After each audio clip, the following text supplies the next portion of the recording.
currently the Assistant Dean of Academic Advising at Raval College. Previously, I worked in CSE though. And good morning, everyone. My name is Chelsea Richardson. I use she, her pronouns, and I am the Basic Needs Programs Coordinator at the Hub Basic Needs Center on campus. So supporting students who may be facing food insecurity, housing stability, challenges, or just want to know more about financial wellness. So that's where I'm at, but previously met Veronica in the advising world. So I was previously an advisor, but now I'm back in my social work kind of world with basic needs. And so a little bit of background about the presentation and kind of where it came from. When I was working in the CSE department, we had a DEI committee and we were working on creating a presentation or more of an activity based off of how do you respond to microaggressions. So actually playing it out, doing role plays. But while I was doing that, I came across a podcast that talked about how people who are doing social justice work and like learning about it really end up in like two categories, either really like angry, frustrated about what they're seeing and not feeling like they have any power to change anything, or channeling that energy to do something good, right? And make a difference. And so I realized I was really in that first category where I was feeling angry and frustrated and overwhelmed. And so I felt like, okay, I need to do something. I had met Chelsea at a academic conference. So I reached out to her and said, hey, I have this idea. What do you think? Luckily, she thought it was a good idea, decided to join me, and here we are today. We presented this already over 10 times, I want to say, and this is our third one in just the past 2 months. So we are really excited to have you all here today, and just kind of looking forward to sharing some of our experiences and hearing, any feedback you all have. We do want to emphasize that we are not expert researchers. This is kind of our journey, part of our journey of learning about social justice issues and kind of trying to make a difference. But also a lot of the information will come from the work done by Dr. Geraldine Su and his colleagues. And before we actually go into microaggressions themselves, we want to touch base on a few things, including the code of conduct. Thanks, Veronica. So as Veronica mentioned, just our code of conduct are our guidelines for this session. So just asking you all to be mindful of your language, to use your best judgment, to be respectful and intentional. Please keep an open mind, and then also treat this as a brave and a safe space. And what we mean by that is we're going to be sharing some personal examples. I think sharing those are the best way to kind of, provide context to what we'll be talking about today, but there will be some personal examples. And again, just considering this as a brave, safe space, as in encouraging you all to share as you feel comfortable, and also acknowledging anyone that does share. This will stay within this space and within this context. So just asking you all to keep these guidelines in mind, and just wanted to also pause if we think anything is missing or needs to be added to our code of conduct. Just wanted to give a second for folks to either unmute themselves or drop it in the chat. Just want to, again, make sure that we're all on the same page with what we want to make sure the space is for.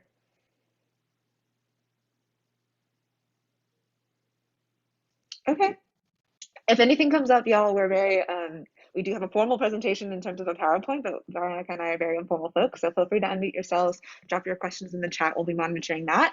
And as Sanaya mentioned earlier, if you have a private question, feel free to message her, and she'll get that information to us. But moving on to our learning objectives, what do we expect to learn and get out of today? So after today and after our presentation, we hope that you will be able to define microaggressions, recognize when microaggressions are happening. We will give you tools and tips, methods on how to respond to microaggressions in a constructive, non-aggressive manner. And then fourth, and not least, want to be able to give you tools that you all can go out and educate others on the materials and things that you learned today. So the next thing is remembering the evolution of racism in our country. So really taking a minute to understand that.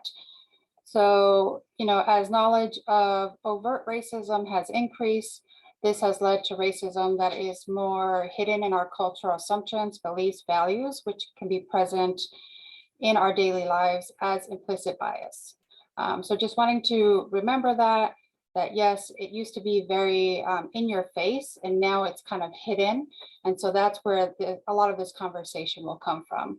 A really good book about the history of racism in our country and kind of how we are where we're at today is this book by Cast by Isabel Wilkerson. I highly recommend it if anyone ever has a interest in learning more about where we're at and kind of how it all plays out. I just love it. I read it this summer with a book club, and I think we all really learned a lot from it.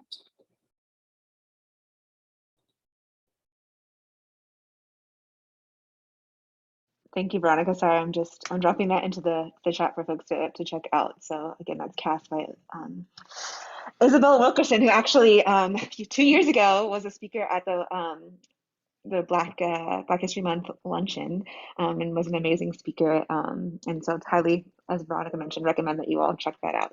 And I apologize for all the pingings and emails happening that you might hear. It's busy around here around the Basic Needs Hub, and I apologize for the noise. But continuing on, just wanted to talk about bias. So to have personal bias is to be human, right? We all hold our own subjective views that are influenced by and shaped by our experiences, our beliefs, our values, what we see in the media, our peers, our family. So when it comes to microaggressions, there are generally, well, in this case too, because we created the presentation, two types of different biases that we see tend to take place when microaggressions happen. So that is explicit bias and implicit bias. So when we think of explicit bias, think of explicit bias as more of an overt action. So it's very upfront in your face, something that is clear representation of a microaggression. And we can think about implicit biases as biases that manifest automatically without our conscious intent or awareness. So essentially, it's kind of like we had a thought in the back of our mind that kind of has always lived there, but it's not until an action takes place or a scenario takes place to where that's triggered in our consciousness. So again, explicit bias is more so actionable, in your face, upfront, right away. You can identify and know that that is a bias that someone has. But implicit bias, as I mentioned, is more of something that's laying dormant in our conscious and doesn't always appear unless some specific action or situation takes place. So just to take a little bit deeper dive, just wanted to provide you all with some examples. So looking at the top part of that line, using the example of, say, you're looking and searching for an apartment. So you're looking and searching for an apartment, and we're using explicit bias as an example. So say you come across a sign in the window of an apartment that says we don't rent to Asians. So again, that's an explicit sign in a window. We know right away that's not going to be a safe space, not only for people who identify as Asian or Pacific Islander, but also folks who come from other marginalized groups, right? So again, an explicit bias, overt action up front right away, we know and can tell, something's not right, it's unsafe. Whereas an implicit bias, say we're, thinking about the same scenario, you're looking for an apartment, you approach a property manager and you're completing paperwork, but, and this has actually happened to me before. I have a partner who is not a person of color, they're a white identifying person. And we went to an apartment and I realized that the property manager was asking me to provide more documentation about my income, about my social security. Like, yes, generally apartments ask for that, but this was a way deeper dive into my life, whereas my partner was not asked to provide that information. So again, it's not that the apartment had a sign in the building, but it wasn't until I went in, was able to talk to the property manager to realize, oh, okay, now that I've had this interaction, I didn't know this was something, again, that wasn't upfront in my face, but I do now realize this is an implicit bias that this person holds, and this is, again, not going to be a safe space for me and my partner to live and operate and be. So again, just wanted to break down an example of that. And then next, just wanted to talk again about another thing that we see come into play when microaggressions happen. So in the same vein, as biases, we also have another theme that comes into play with microaggressions, and that's intent versus impact. But before I talk about that, I just also want to note, when it comes to microaggressions, it's fair to say that when they occur, they're generally coming from a racist, stereotypical, angry, disdain place. So just want to make that clear and upfront. But also want to caveat, we also see microaggressions happen when, there is this disconnect between intent, which is what we're trying to say or trying to communicate, and our impact. So how that communication is received by the person we're talking to. So again, generally microaggressions are coming from a racist, stereotypical, angry place. But again, sometimes we see this disconnect between intent versus impact take place, and that's how microaggressions happen. So just turning to an example, again, thinking about intent, what we mean versus impact, how, you know, the person that we're speaking to perceives that idea. Just turning to an example, say you're working with a Latinx identifying person and they hear from a friend, oh, wow, you're really smart for an Hispanic. So again, we can assume in this case that the intent behind that comment was that, you know, their friend's intent was to express that they feel that their friend is smart. But, you know, putting the caveat as, you know, you're only you're really smart for Hispanic. So putting on that caveat and what that intent or what that impact has on someone hearing that, you know, that Latinx identifying person can gauge and get from that comment, you know, that their intelligence can only be measured by their own racial or ethnic group, and that there's this internal process, you know, racial process determining how smart we are, how intelligent we are. So again, even though in this situation, as this example, we can assume that the friend intended to make a comment about their friend being smart, but the impact that it had is, you know, I'm only as smart as what my racial and ethnic group. I'm only as smart as people who might identify and look like me. So again, that's where that microaggression is happening, right? Like you're only so smart up until a certain extent, right? But again, intent versus impact is something that does come into play when microaggressions happen. So just again, wanting to keep biases, these things in the top of our mind as we're going through microaggressions. Okay, and so the next thing we want to do is actually define what is a microaggression. So as defined by Dr. Su and his colleagues, microaggressions are brief and commonplace daily interactions that are difficult to identify and even harder to address. Microaggressions, whether intentional or unintentional, communicate hostile, derogatory, or negative prejudicial slights and insults towards a person based solely on their marginalized group membership. These actions can be verbal, behavioral, or environmental. There are often cultural norms from a less aware time which make them subtle and ostensibly innocent, but are ultimately a detriment to both individuals and communities. So these interactions can leave a person feeling, you know, wondering whether or not they're overreacting or being too sensitive, feeling on guard, or having to put on a face and not being able to be one's authentic self. So some examples of that are here.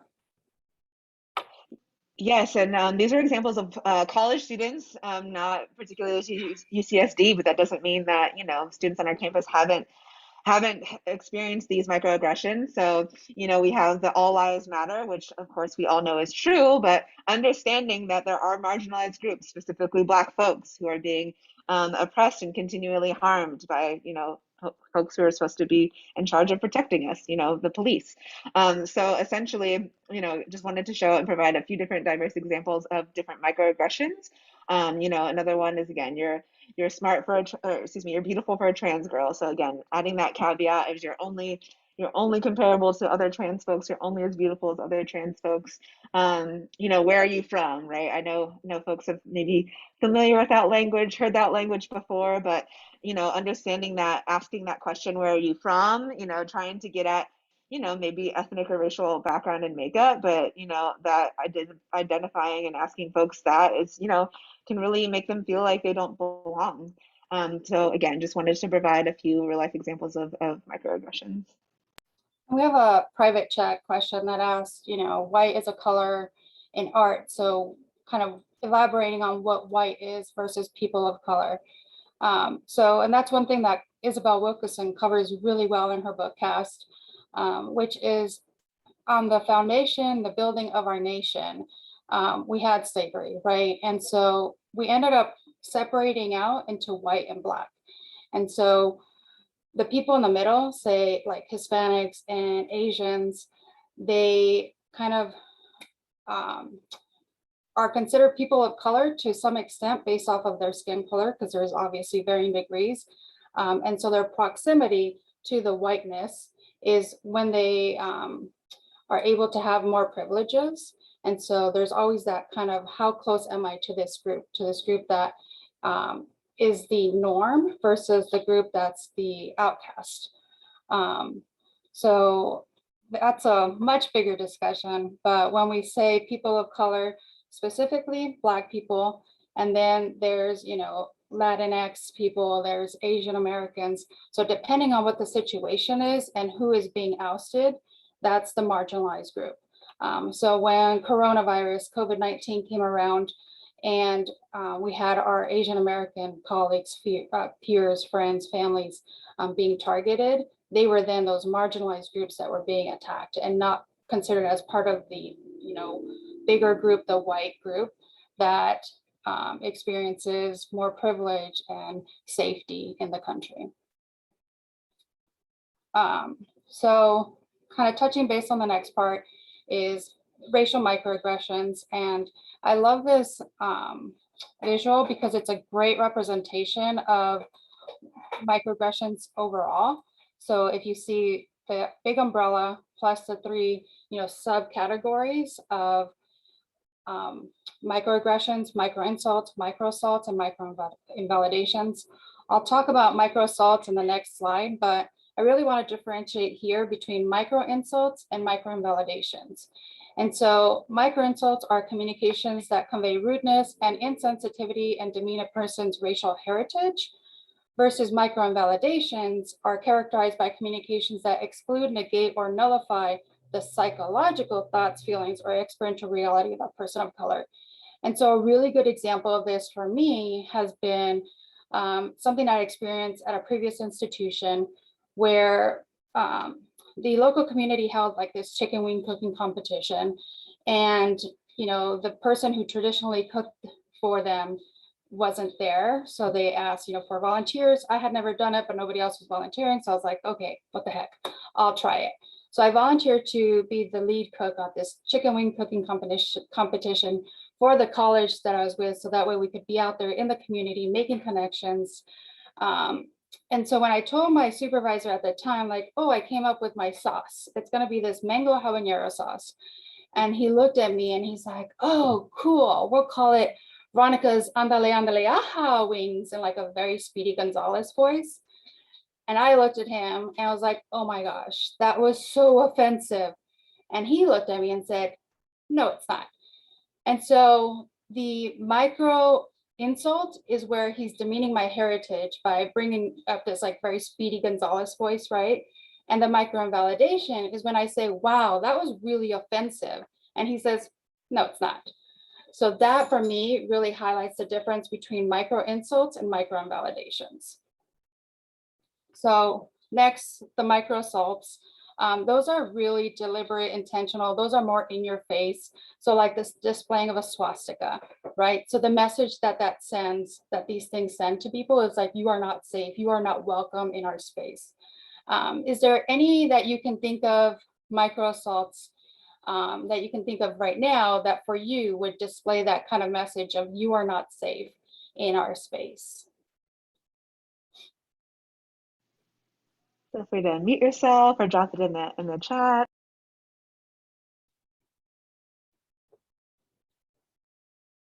Not too shy. Let's see.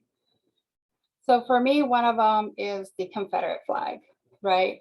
I lived in North Carolina for 6 years, and the tail end of that was the 2016 election.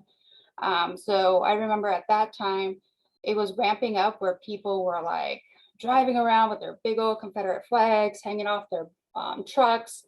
And there was this one day when I was driving home from picking up groceries with my 2 girls in the back. I am much lighter skinned than my husband, who's Dominican. And so my kids tend to be kind of in between us, especially in the summer, they're darker. So I was way more nervous about them because as we're driving, there's like this just line of cars of people with their trucks hanging off the back, or the flags hanging off the back of their trucks, and they're hooting and hollering. And so I'm like, oh my gosh, oh my gosh. I knew I was probably white enough, light enough to pass for white, but I'm nervous for my kids in the back who aren't. And so now I'm feeling very scared and nervous for them. And like, I need to get off this road.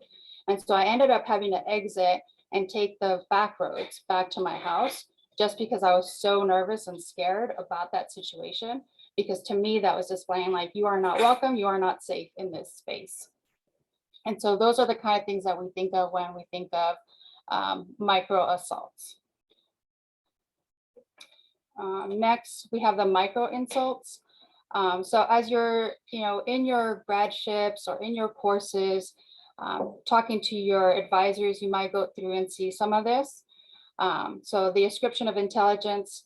So thinking that either Black or Latinx students aren't able to attend grad school or won't succeed as, as well as other students, because the message is that it's unusual for people of color to succeed, or they're only admitted for their diversity and not their ability. Pathologizing cultural values or communication styles.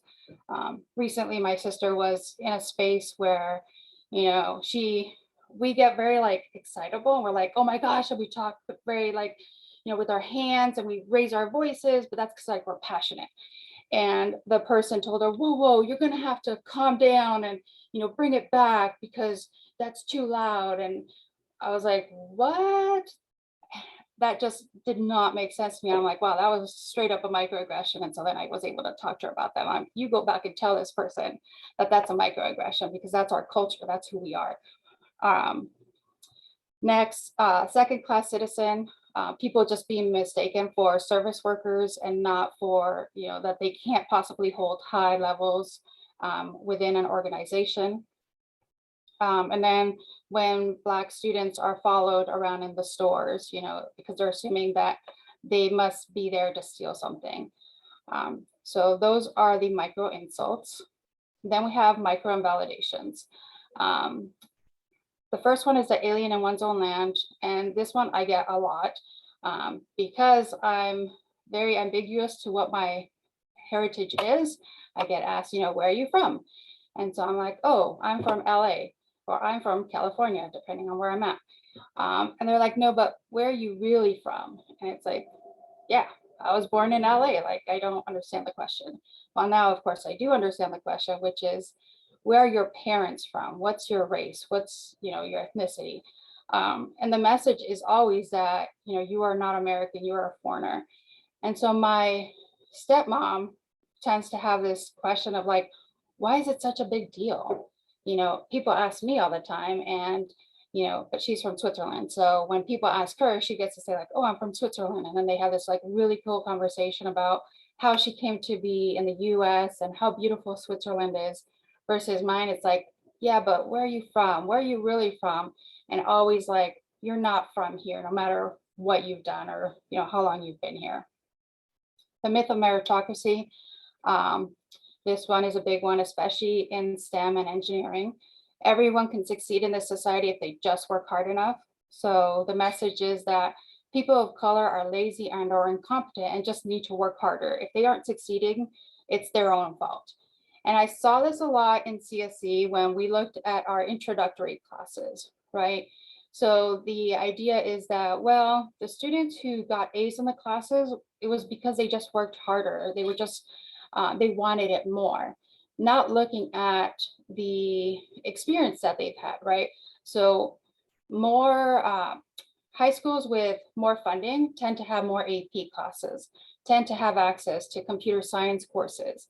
And so obviously, if you're taking a computer science class, an AP computer science class, you're going to come into these introductory classes way more prepared than you would if this is the first time you're ever seeing it.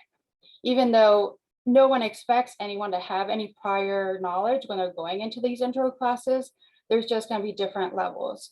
And so the assumption was that the students who are getting the A's, it's just because they worked harder, not because they attended coding camps since they were in middle school, not because they, practiced computer science all throughout high school, not because they had different student organizations on campus. No, that's not it. It's just because they work harder.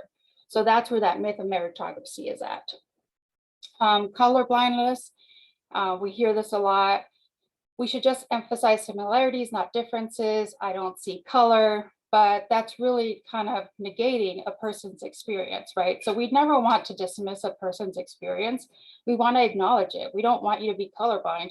We want you to see the full person as they are, because if you have to be colorblind to treat somebody as a person, that means you have to ignore part of their identity to treat them as a human being. And we should never have to ignore part of somebody's identity to treat them as a fellow human being and see their humanity. So next, why are microaggressions harmful? So if you look at this list of words, frustration, helpless, despondent, tired, isolation, self-doubt, exhausted, these are words that are commonly associated with people who say that they experience microaggressions on a daily basis.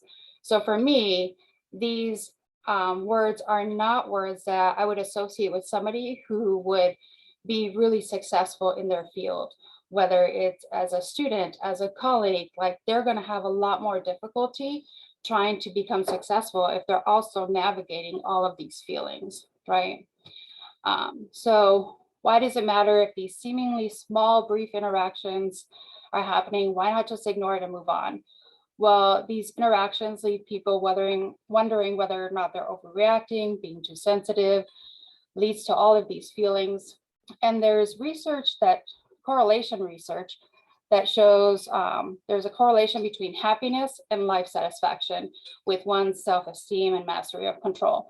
So if you constantly feel like you have to put up these barriers and walls to protect yourself, that is not indicative of a high sense of mastery of control. So that leads to a lower overall happiness and life satisfaction.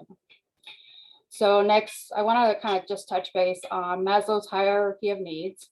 And I'll acknowledge that there are a lot of criticisms of Maslow's hierarchy of needs, because for sure we have a lot of students who have food instability, housing insecurity, all these things that can still end up going off to do well in their courses. But how much easier would it make it if they had their food needs met and their housing needs met, right? So when you look to build up to self-actualization and doing really well in your courses, and that's what we want students to do, right? So do really well in their courses, do really well in their research, and then go off and do these great things. It's a lot easier if your physiological needs are met, your safety needs are met, you feel like you belong, and you have good self-esteem. So that is all where these microaggressions can impact, which means that it would make it a lot more difficult for students to reach that self-actualization stage. So the cumulative effects of a psychosocial stressors like self-doubt, frustration, isolation for victims, that's all stuff that we wouldn't want for students or our peers. And having people be on guard also means that we're not going to have authentic relationships, right? Because we can't get to know the real them, because they're constantly like having to protect themselves. And so the interactions that we're having are not authentic. One important thing I want to point out, especially if there's people who are going to be TAs, leading discussion groups in your courses, is the reduced confidence in leadership. So studies will show that if a person in charge of a situation or seen as the head in a unit is not responding to microaggressions, then other people who also identify in marginalized groups will also lose faith in that leader. So for example, if you're leading a discussion as a TA and a student says something like, "That's so gay," and you don't respond to it and correct it, people who identify as women, who identify as Black, who identify as part of the LGBTQ community will then see like, okay, this person did not correct that statement. And so now I know I'm going to have to protect myself, and this person is not going to be my advocate, and I can't feel safe around them.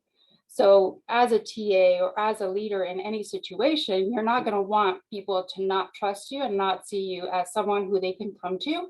And so you're going to want to address those so that way your students can see you as someone that they can rely on to protect them. And then lastly, it's just that microaggressions are typically referred to as paper cuts. So like when you think of a paper cut, it stings, but yeah, you move on. But if you experience it over and over and over, it's like 1,000 paper cuts, and that could lead to some serious damage, right? So you want to really acknowledge that, yeah, maybe one is not harmful, but over and over and over again, it leads to some serious issues. And lastly, before I hand it off to Chelsea, I want to talk about the psychological dilemmas of microaggressions that Dr. Stu and his colleague came up with. And the first one is the clash of realities. The first one being where white Americans tend to think that people of color are doing much better in this country than the people of color feel like. So white Americans think like, oh, racism is over. We had a Black president. Everything is all good.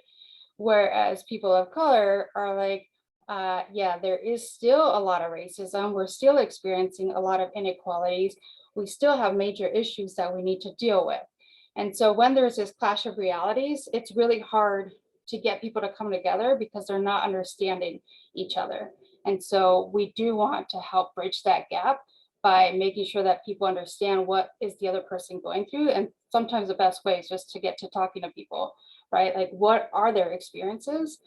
And so that's where I really love to like read different books and just kind of get to know what's happening with other people, because I can know what's going on in my circle, but I really want to know what's going on with other people. And then I'm going to skip most of them, but just going back to that catch-22 of responding, where the person who's experiencing the microaggression will analyze the situation, decide, okay, how am I going to react? And then they also have to think about what is the counter reaction going to be when they react. So going back to that example of the chicken wing cooking competition, that's what I had to do, right? I had to think like, oh my gosh, that was really offensive. So my analyzation was, wow, that's offensive. So my reaction was to say, sorry, I need some water. My reaction was to say, oh, that was offensive. The counter reaction was what my boss did. And this is often what people have to really think about, like, is it going to be worth it? So what happened was, because he was in on guard, he took me from office to office, explained to each staff member what had just happened, and then said, was that offensive? And so, of course, he's their supervisor. So A, they're going to agree with him. And B, they're also all white. So, of course, they're not going to see it offensive. And at one point, he even told my husband, who had come by to pick me up for lunch, and my husband, who is Dominican, said, well, it's not offensive to me, but I'm not Mexican. So if she's telling you it's offensive to her. So that counter reaction, having to relive the experience. Did I want to have to do that? No. When I told him, I just wanted him to stop. But because I put him on guard, then he felt like, oh, I have to defend myself and prove to myself that, that was not offensive. And I think Chelsea has a really good example of that too. Yeah, no, thank you, Veronica. So I, similar to Veronica, was in a situation where, you have to worry about other folks' reactions instead of being able to feel and be. And so just to share a really quick example, I started a new position, and this was pre-COVID times where you could go out, and we were sitting at a community table. So, with folks that weren't a part of our work group, but again, starting a new job, sitting with new colleagues, sitting next to people we don't know. And then someone next to me just decided to grab my hair. Which was braided at the time. So without I was literally in the midst of a conversation, and she just grabbed my hair and was just like, this is so beautiful. I love it. So again, I'm in the midst of analyzing that. All right, this makes me feel really uncomfortable. I really want to react right now. I'm really upset that my personal space is being violated. And also want to tell this person to stop touching me, but also being mindful of not coming across as the angry Black woman. I have new coworkers. I started this new job. If I, turn around and go, get upset with this person, how is that going to reflect on me as a person in this work environment? So as Veronica mentioned, it's always it's this catch-22 of responding. Like, do I say something? Do I not say something? Do I let it go even though I'm angry? So essentially being put in this position where I'm not allowed to feel my feelings. I'm not allowed to feel hurt and angry and express that because of what that counter reaction might be, or understanding, as a Black woman being approached by a white woman, what that reaction is going to be. So essentially in the moment, again, intent versus impact. I know her intent was, to share that she liked my hair. But the impact, it made me feel uncomfortable. She's violating my personal space, touching me without permission, a stranger, and I think we can think around COVID times, like, goodness gracious, what if that happened now? But essentially approached her, told her I felt uncomfortable, told her, again, felt comfortable in that space to acknowledge it, and just, allowing her to realize, there are people who have gone through real trauma, and being touched and by folks that they don't know, who are strangers, it really has an impact. So breaking it down that way So again, allow her to understand, but also saying like, this is a boundary. You can't go around touching me. You can't go around touching strangers. So I was very upfront about that. Coworkers definitely appreciate them. They were supportive of me, but it really could have been a situation where everything could have gone sideways. So again, realizing that, when you're put in place in these microaggressions, especially coming from a marginalized group or community, already coming from, a group that isn't part of the dominant so-called majority, and understanding that, I have a voice and I have a say, but having to be mindful of when I get to say and when I get to speak. Okay, so we learned now what microaggressions are, why some of the ways that they are harmful to individuals and communities. And so what do we do? How do we respond to microaggressions, whether we are on the receiving end or witnessing them? So before we move into that, I'd also just wanted to, again, just pause. I know that we are over Zoom. Want to give time for a bio break if you need it, feel free. But just wanted to ask if anyone had questions about any of the stuff that we talked about so far. So moving into the last half now, I'm going to talk about action plans, but wanted to make sure I pause for questions if anyone had a question.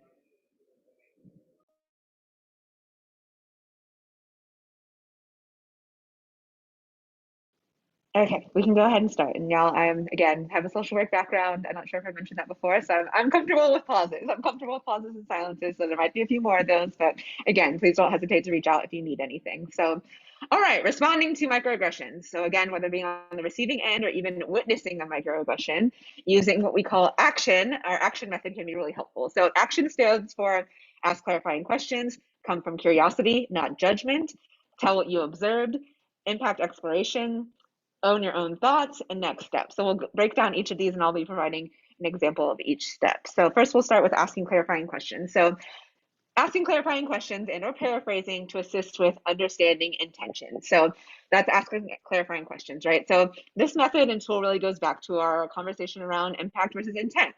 So, asking clarifying questions can help you better understand a person's intent and also help the person who, may have said a microaggression or said something, offensive. It helps them understand the impact of their statement. So let's go back to the example that Veronica mentioned before. So, well, actually, we can use that later. So I'll start with another example. I apologize. So, example, say you are part of a discussion group and you hear someone say, oh, well, I don't see color. We're all the same, really. So what messaging can that send? Where does that microaggression happen? So, the reason why that could be a microaggression, we all carry identities, some of which go beyond the color of our skin, right?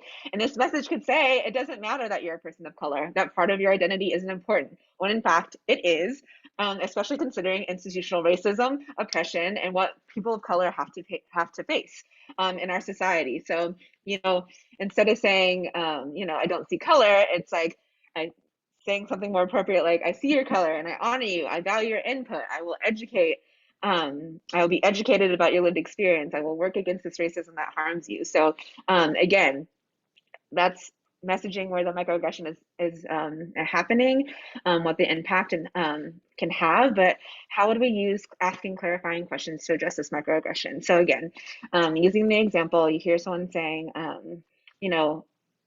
everyone, I don't see color, we're all the same, right? So a way to use clarifying questions to address that is, saying like, so what I'm hearing is that you feel that everyone is the same and that color is of someone's skin doesn't matter. Can you elaborate on that? Or, hey, I heard, so you believe that skin tone doesn't matter. Do you mind to share why you think that? So again, asking a clarifying question. So again, getting at the point of getting back to the idea of intent versus impact, really using clarifying questions as a way to get the person to really think about the comment that they made and to question what they've said and to really think about their impact.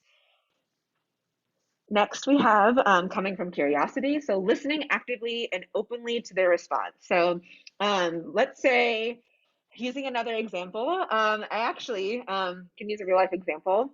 I was speaking with a colleague, and I was just sharing with them, another colleague in the room, like their pronouns, what they prefer to be called, which was they, them, their. And their response, so the colleague's response was, "Oh, I don't really get that. I don't get all that. I don't understand that. I don't know what that means." So again, where's that microaggression happening? Where's the messaging behind that? Where can that what's being said really. So again, that messaging, that microaggression is really, I'm choosing to ignore your identity and also what you preferred to be called. It's not something that I feel is important and you shouldn't be recognized. So again, that's where that microaggression is happening. That's that messaging that's being put out there. But how do we address that microaggression using coming from curiosity? So again, can you elaborate on what it is you don't understand about gender pronouns? Can you please help me understand what you meant by that? So again, getting back to the idea of really having people reflect on what they're saying and what the impact of what they're saying can have. So again, coming from curiosity, not judging, so not just saying that's racist, you're wrong, but opening up a dialogue and allowing the person to really think about what they said. And then, really question like, hey, can you elaborate on that? I don't think folks are really kind of prepared to defend themselves in the moment, but this, again, quick way to really get them to think about their actions, thinking about what they're saying. Next, we have tell what you observe. So this is outright just telling you what you observed as problematic in a factual manner. So let's go to another example. Say you are in a study group and you notice in that study group, like the female identifying folks are frequently being interrupted or just outright ignored. So again, what is that message? Where is that microaggression happening? That message, that microaggression, the female voices and opinions in the group don't matter. They must not be familiar with how things work. They must not be smart enough to be in this group. So again, that's where that microaggression is coming from. That's how that's happening. But how do we use tell what we observe? So again, thinking about this example and just telling outright what's happening as problematic in a factual manner. So, saying something like, you know what, I noticed Brianna, Maria, and Eva just haven't had a time to talk. I would love to hear what they have to say. Or, hey, you know what, Teresa brought up a good point earlier. I would love to take the time to dissect that point, or just hear more about it. So again, telling what you observed, like, hey, we haven't heard from these group of people, or hey, we haven't heard from Teresa, or like Teresa mentioned a good point earlier. I would love to hear more about that. So again, telling what you observed, like, hey, it's not okay that these opinions are being ignored. Let's focus on those. Let's make sure that we're focusing on all members of the group. So again, telling what you observed is problematic in a factual manner. Next, we have impact exploration. So impact exploration is asking for and or stating the potential impact as such a statement can have. So this really gets at the nitty gritty of really, again, having folks reflect on the impact of their statement. So let's just say, coming up with another example. Oh, yes. So as I mentioned, or as Veronica mentioned earlier, I used to be in the advising world before basic needs. And I actually met with a PhD level student. And she mentioned that during a class discussion in front of the entire class, again, PhD level student, obviously, got into the programming, understanding, and having a knowledge and understanding of reading. But the professor, she mentioned, as she wanted to just talk to me, she mentioned the professor stopped the entire class and had her read a simple sentence on the board. And she was very confused at the time, like, why am I being pointed out? The student was also the only person of color in the classroom. So being pointed out, asked to read a simple sentence on the board in a PhD level philosophy class. So already being pointed out as the only person of color in the room and really didn't know what was going on. So just read the sentence, didn't really understand. And then afterward, after she read the sentence, the professor mentioned, oh, I was just testing you for dyslexia. Like my daughter has dyslexia. It seems like, you were showing the same signs and symptoms. So I wanted to test you for dyslexia. So again, where is that microaggression happening? Which many have happened. There's many that we can talk about in this particular instance. But again, the messaging, the microaggression is the student isn't intelligent enough to understand complex information.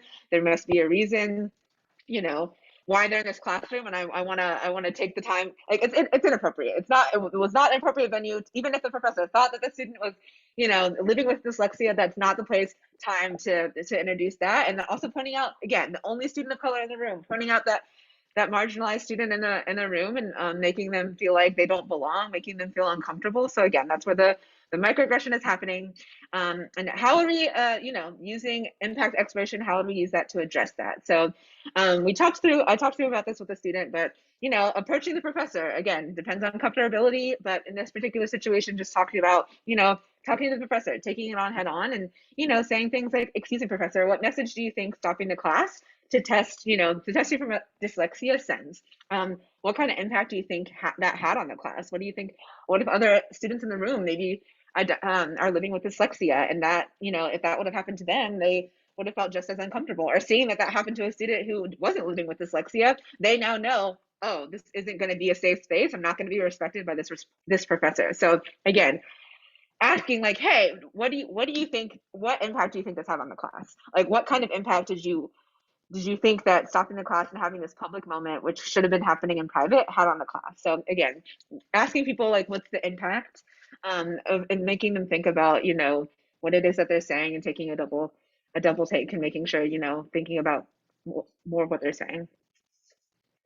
Next, we have own your own thoughts. So owning your own thoughts and feelings around the impact. So just moving through another example, again, just pulling from my advising experience, I was once working with a student who, again, was working in a group. So during a group activity, this was a Latina identifying student, student of color, and she said that someone in the group turned to her in the group and said, I would have never guessed you wanted to be a scientist. So again, female, amongst other STEM majors in the room, one of very few females, also one of very few people of color in the room. So where is that microaggression? What's happening? What's that messaging saying? That people of color just aren't as smart and or capable of working in certain fields, in STEM fields. So again, having her classmate be surprised, like, what do you, like, you're here, like, you want to be a scientist, that's a career option for you. So again, that's the microaggression, that's the messaging. But how do we use own our own thoughts to address that? So owning our own thoughts is really just, again, elaborating on what was said and how you feel about it. So again, if we're thinking about, the person in the group member turning to her and said, I would have never guessed you wanted to be a scientist. Owning our own thoughts. So we could say something like, when I heard you say you never would have guessed I wanted to be a scientist, it made me feel very uncomfortable. And it made me feel that I'm not a valued member of the group. So literally stating and owning your own thoughts. I know a lot of people, as hard as they try to challenge people on their feelings, when we say, I feel this way, I felt uncomfortable, like, this is how I felt, like, yes, Veronica gave that example with her boss earlier, and in that situation it didn't, it wasn't enough to get the point across. But owning your own thoughts, generally when you tell folks, this is how I felt, this is what I heard you say. You said I'd never be, you never got started with scientist. This is how you made me feel very uncomfortable. And it made me, I didn't feel like a valued member of the group. So again, stating how you're feeling, which again, folks can try to counteract your opinion, try to fight back on you, but stating how you feel in the moment and being clear about that, and how it's not okay, and that you felt terrible, terrible in the moment. Sorry, Veronica, thought you unmute yourself. Feel free to jump in. No, I just want to say I probably could have done a much better job if I had approached it this way, instead of saying that's racist, saying, when you say this, I feel like it demeans my heritage, and it, bothers me, and it feels like you're attacking me or not taking my heritage, like not respecting it, right? Versus saying that's offensive or that's racist, because that puts people on guard. So if I would have approached it more this way, then I feel like maybe I could have gotten through better. But I, very had just started my journey, and so didn't know how to express myself in a way that doesn't put people on their guard. Yeah, no, it's a tough thing. I mean, I know this is an uncomfortable subject and we're giving you tools and methods, but it takes practice. It takes practice to utilize these steps. It takes practice to be able to have these conversations with people. And also, we're going through these methods and tools, which are great, but these are really, again, critiquing our own research and, limitations of research. Like, these are great steps, but kind of only good steps if someone is open enough to have a conversation, right? So again, like, these are very much steps geared toward having a conversation, but sometimes that always can't be had. So but getting to the first point, stating how you feel, coming from curiosity, kind of putting it back on the person, that kind of allows folks to not just be comfortable with the defense mechanism and say, oh yeah, whatever, like, that's not right. Like, like I said, it's harder for folks to ignore when you kind of put things back on them and you're asking for specifics, you're coming from curiosity. So it's easier said than done. Just want to acknowledge that, and also just acknowledge that these tips and tools really are most effective when you are able to have a conversation with someone. But we can talk a little bit more when you can't, what that looks like in a minute. But just wanted to get to the last step, which is next step. So next steps is just requesting appropriate action be taken. So being very clear about what action needs to be taken. So if we go back to the example, now going back to the example that Veronica mentioned earlier. So again, as you all are graduate level students, potentially taking on your own classrooms and teaching. So let's going back to that example. So say someone in the classroom, they say that, oh, that's so gay. Again, what's the messaging? Where is the microaggression happening? Using the word gay, shouldn't be applied to objects. Which in this case, we can assume that the intention was, stupid or unnecessary, but that's, again, not appropriate language that shouldn't be used, especially when there are people part of the beautiful LGBTQIA plus community. So understanding that, hey, we can use next steps to set the precedent in your classroom. Like as, again, leaders of your classroom, if you are going on to teach, you are able to set that precedent in your classroom and address it there. So you know what, stopping the class and saying and speaking up, our class is a learning community, and such comments make it difficult for us to focus on learning because people feel offended. So I'm going to ask that we refrain from using that sort of language in the future. Can we all do that, please? So again, setting the tone and the precedent for your classroom, making clear action to be taken. Like, you know what, that language is not appropriate. We're not going to use it in my classroom. So again, setting the precedent, making sure action is taking place. And again, so getting back to the comment I made earlier about, this being steps to follow when there is a conversation to be had. But again, things aren't when we're dealing with people in situations, things aren't wrapped up in a pretty bow, and we can't always have a conversation with someone. So tips and tricks, again, just you have me and you have Veronica here as leaders on campus. If you ever feel uncomfortable about a situation that happens, like one, don't hesitate to reach out to us, but two, we're advocates, and we encourage you all to be advocates. Like, please speak up for yourself. Don't be afraid to go to HR. Don't be afraid to, if Veronica, if she couldn't go to her boss, there's always a boss in front of the boss, and there's always, someone in HR that you can contact. So I wholeheartedly recommend doing that. Even though, again, that feels uncomfortable, you might be afraid of reprimanding, but again, this is an environment that you have to live and work in, and you don't want to have this happen. So again, making sure that you're advocating for yourself, and then first and foremost, before you even get into an environment where these things can happen, which they most likely will, because we live in the society we do. But understanding that, when you're post grads, post PhD, when you're looking for work, don't be afraid in interviews to ask about microaggressions. How do you all handle microaggressions? What do you do when they come up? Also, still very much living through COVID. A lot of jobs, responded very poorly. Like, hey, how did you, we've been living in COVID for the past few years. How did your company or organization handle that? How did they handle the onset of the pandemic? How do you handle microaggressions? Asking more than just like, I understand that you all value diversity. That's one of the values that you mentioned. How do you work to make sure you're including anti-racist work in your environment? So again, making sure that you're asking those questions as you're going into the professional field, and keeping that in mind to protect your space in your work environment. Thank you, Chelsea.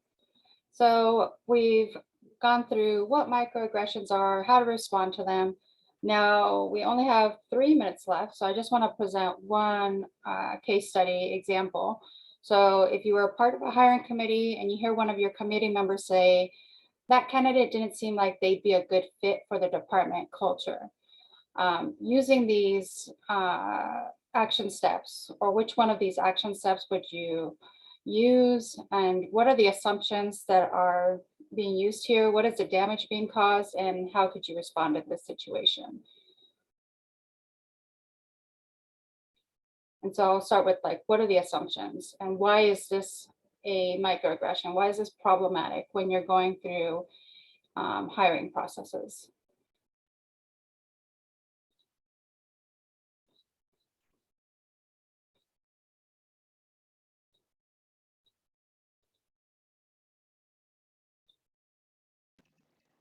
I guess one of the assumptions could be related to the interviewee's race or gender.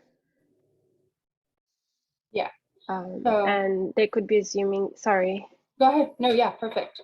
Yeah, they could be assuming that if it's a female, for example, that she might not be a good fit because of whatever reason. Like, we have all the males in the department. Why we don't have that many females, or we don't have female engineers, we only have female HR or something like that. Yeah, or if hiring a female would change the way that they then have to work together, right? Because they have to watch what they say, they have to do this or that. And so traditionally this type of comment is a way to keep people out. So it's not a way to say like, oh, the person isn't qualified. The person may be the most experienced. The person may have the best education and could do the best job, but we don't want them to make us uncomfortable. We don't want them to change our situation. So we're going to keep them out of the situation. And so department culture is a very problematic issue because it keeps people out of a situation. And so it doesn't necessarily always bring in the best people or the most deserving because people are trying to maintain something. So really the way I would dig at it is saying, what do you mean by that? You know, is there something about their experience that they're missing or something about their education? What exactly is it that you don't think would be a good fit? And that kind of drives home the idea of like, uh-oh, I really need to look at this person, not as somebody that I want to hang out with on the weekends, because that's not the point of it, right? The point of the hiring committee is to find the best person for that position. And again, the damage being caused, you're keeping people out of a situation. So especially women and people of color in STEM, they are already underrepresented. And so trying to keep good people out should not be the goal, right? We should be fair and equitable and be bringing in people who deserve it. So that is just one example. We're at 1 o'clock. So I just want to thank you all for your time. And I hope you all, learned something. We typically want to know. Go ahead, Chelsea. Sorry. No, we do have a few reflection questions and do encourage you all to drop anything in the chat or unmute yourself if you have a comment to make. But do want to be mindful of time and just thank you all for your time. Thank you so much. And if you would join me in doing a reaction and clapping for our presenters and saying thank you.